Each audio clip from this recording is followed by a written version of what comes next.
commercial farming. So first point is intensive subsistence farming. जो subsistence farming का जो part है हमने लर्न किया था कि जो ट्रेडिशनल वे एग्रीकल्चर सिस्टम का वो किसके लिए यूज किया जाता है, सिर्फ सब्सिस्टेंस लेवल पर ही जो एग्रीकल्चर की जाती है, जो फार्मर्स है वो अपने डेली नीड के लिए ही जो प्रोडक्शन करता है उसी के अकॉर्डिंग आपकी क्या थी, subsistence farming. Next is intensive subsistence agriculture.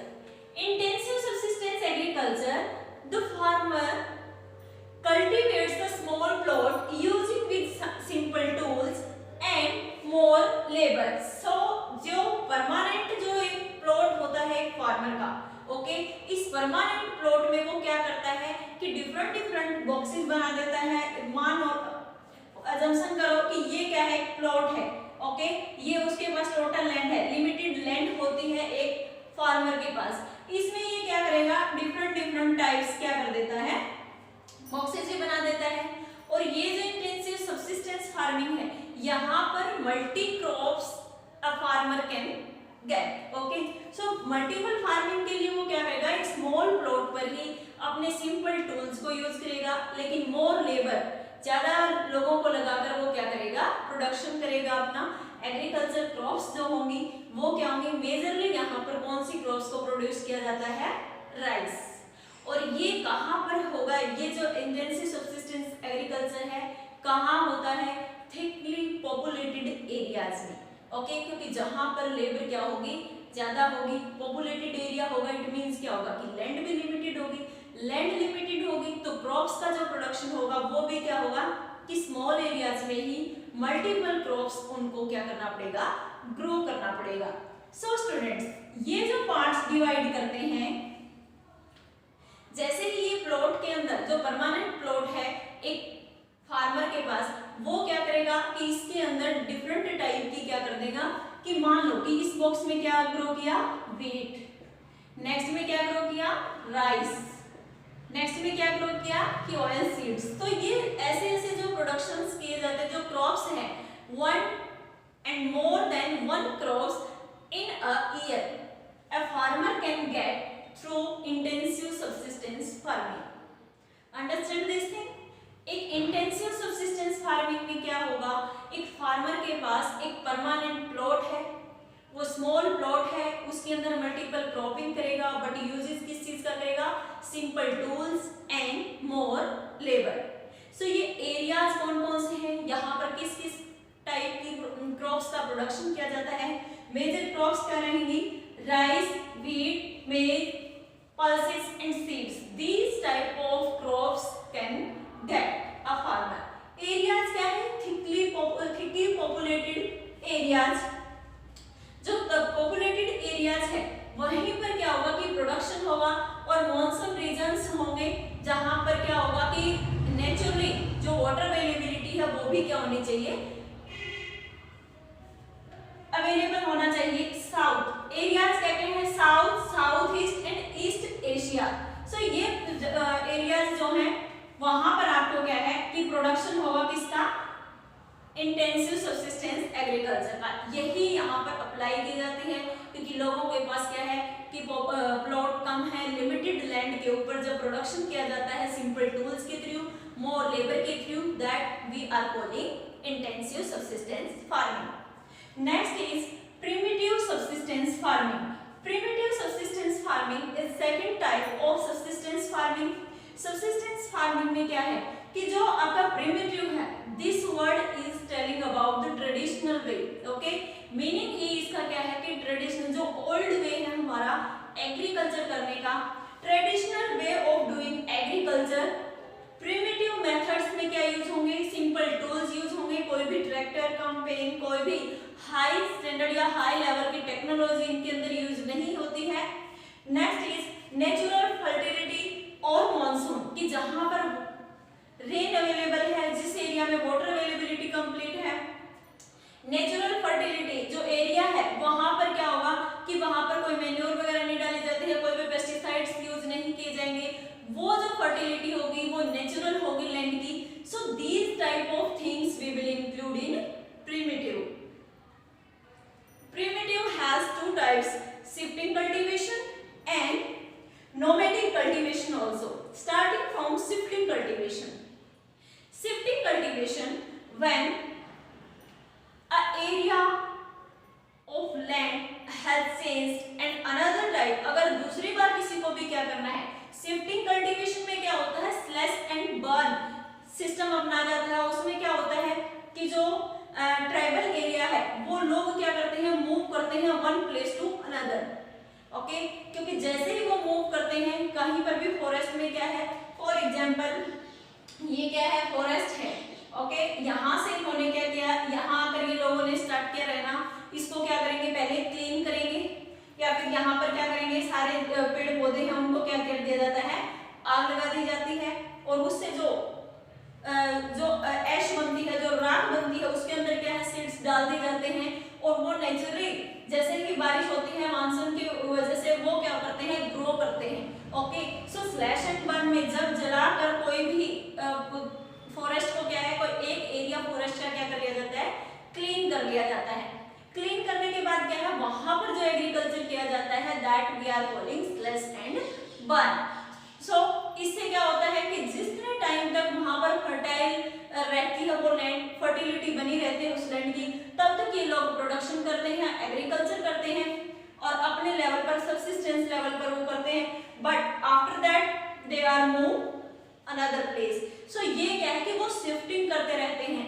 After 6 month, after 1 year they are shifting to another place. और इस प्लेस को जहां पर उन्होंने पहले स्लैश एंड बर्न किया है उसको वो लीव कर देते हैं।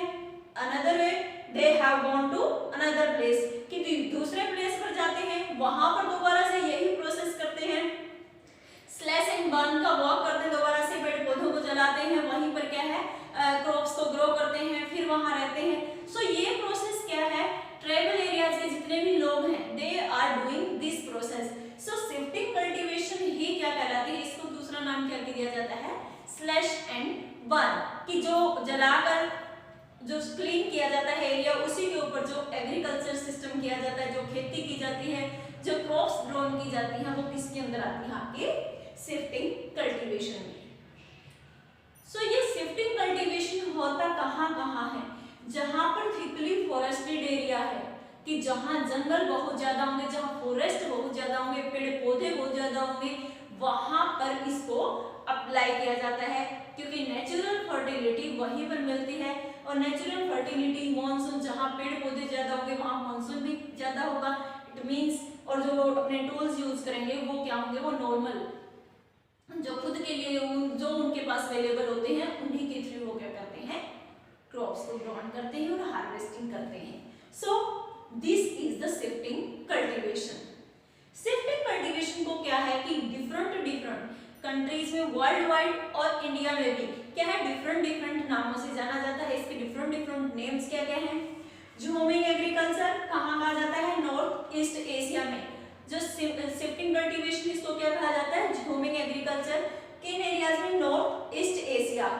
Next milpa in Mexico, another name of shifting cultivation is milpa in Mexico, रोका इन ब्राजील एंड लदान इन मलेशिया। सो ये कंट्रीज हैं जहां पर शिफ्टिंग कल्टीवेशन को डिफरेंट नाम से कॉल किया जाता है। इसी वजह से एरिया वाइज जो नेम है ये चेंजेस होते रहते हैं। So student, this is shifting cultivation, but there is drawback of shifting cultivation are here. Drawback क्या होंगे, क्या आपका एनवायरमेंट इकोसिस्टम को फॉलो करेगा, no, because they are doing slash and burn agriculture. Okay, उन्होंने पहले जो जलाया है फॉरेस्ट इकोसिस्टम को हार्म किया है। सो यहाँ पर इसके जो हार्मिंग सिस्टम है वो प्रॉब्लम्स क्या क्या क्रिएट होती है due to shifting cultivation. First of all pollution is increasing due to slash and burning. Secondary कि जो फॉरेस्ट एरिया है it is reduction and continuously क्या करता है, ये कम होते जाते हैं, क्योंकि प्लांट्स कम होते हैं फॉरेस्ट सिस्टम में। क्या है कि अगर आप डैमेज करते हो तो हमारा जो मॉनसून है उसके ऊपर भी इफेक्ट पड़ता है, ग्रीनरी लो होती है, कार्बन डाइऑक्साइड जो हमारा इंक्रीज है और हमारा जो ग्लोबल वार्मिंग है वो भी इंक्रीज होती है। So these type of problems are creating by shifting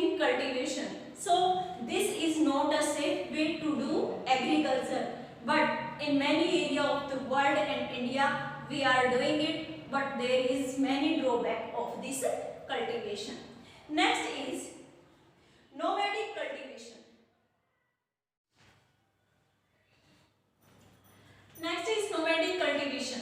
In nomadic cultivation we will learn that कि जो headman है, we are including here headman, जो माउंटेन एरिया से रहते हैं, जो क्लाइमेट टेरेन एरिया से हैं, वहां पर क्या है कि माउंटेनियर एरियाज में वहां पर क्या है कि मौसम के साथ जैसे जैसे वेदर चेंज होता है, विंटर में वो लोग क्या है डाउन साइड से आ जाते हैं, और जो समर होती है उसमें वो क्या है कि अपर साइड जो माउंटेन के एरियाज है वहां चले जाते हैं. सो यहाँ पर क्या होता है हेड्समैन, और यहाँ पर अगर राजस्थान और इंडिया का अगर आप यहाँ पर कोई भी एग्जांपल लेते हो तो राजस्थान में क्या होगा कि डेजर्ट में समर में वो लोग कहाँ जाएंगे कि कोल्ड एरियाज की तरफ मूव करेंगे, या जहाँ पर फर्टाइल लैंड है वहां मूव करते हैं. सो नोमैडिक उन लोगों को कहा जाता है जो अपने एनिमल्स के साथ क्या करते हैं मूव करते हैं one place to another, time to according to season. Okay, तो in nomadic cultivation herdsmen move from place to place with their animal for fodder and water. क्योंकि availability of water and availability of fodder अगर reduce हो जाती है किसी भी weather में तो उसके अकॉर्डिंग वो लोग किस साइड मूव करते हैं जहां पर उनको अवेलेबिलिटी मिले, जहां पर वो वाटर और फॉडर अपने एनिमल्स के लिए और खुद के लिए वो चीजें उनको अवेलेबल हो सके.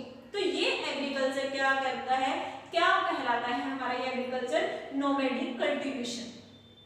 और ये लोग ऐसा नहीं है कि अकेले मूव करते हैं, they are moving with their animals. और एनिमल्स में क्या क्या होंगे शीप, कैमल या गोट. तो ये जो एनिमल्स हैं इनके साथ मूव करते हैं, इनके फॉडर की अवेलेबिलिटी, इनके वाटर की अवेलेबिलिटी, ये चीजें देखकर वो कहीं पर एक एरिया से दूसरे एरिया पर मूव करते हैं और वहीं पर इस टाइप की कल्टीवेशन कर लेते हैं कि मतलब जो उनसे उनके सब्सिस्टेंस लेवल क्या रहे इक्वल रहे. और ये शीप्स, एनिमल या गोट जितने भी एनिमल्स हैं इनसे क्या करते हैं प्रोडक्शन होता है किस चीज का, जो मिल्क, वीट और मीट है, मिल्क है, वूल है, ये जो प्रोडक्शन होगा ये किनको सेल करेंगे जिस एरिया में वो गए हुए हैं वहां इन चीजों को सेल करते हैं. सेल करके वो जो मनी आती है उससे अपना सब्सिस्टेंस सिस्टम क्रिएट करके रखते हैं.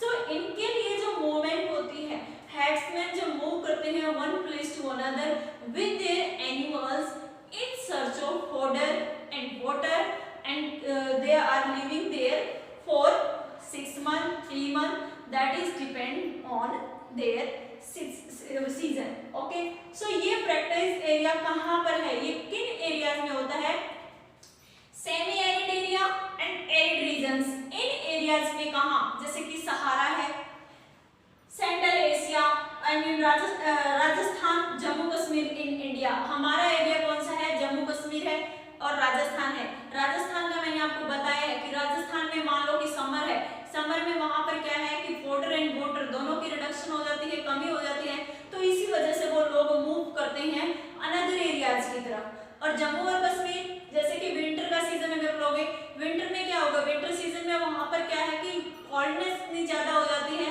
अब वाटर अवेलेबिलिटी और फॉडर दोनों की अवेलेबिलिटी उन लोगों के लिए कम होती है, तो वो कहाँ आते हैं डाउन स्ट्रीम्स में. और जैसे ही विंटर खत्म होता है समर में वो लोग कहाँ चले जाते हैं वापस अपने एरिया में मूव करते हैं.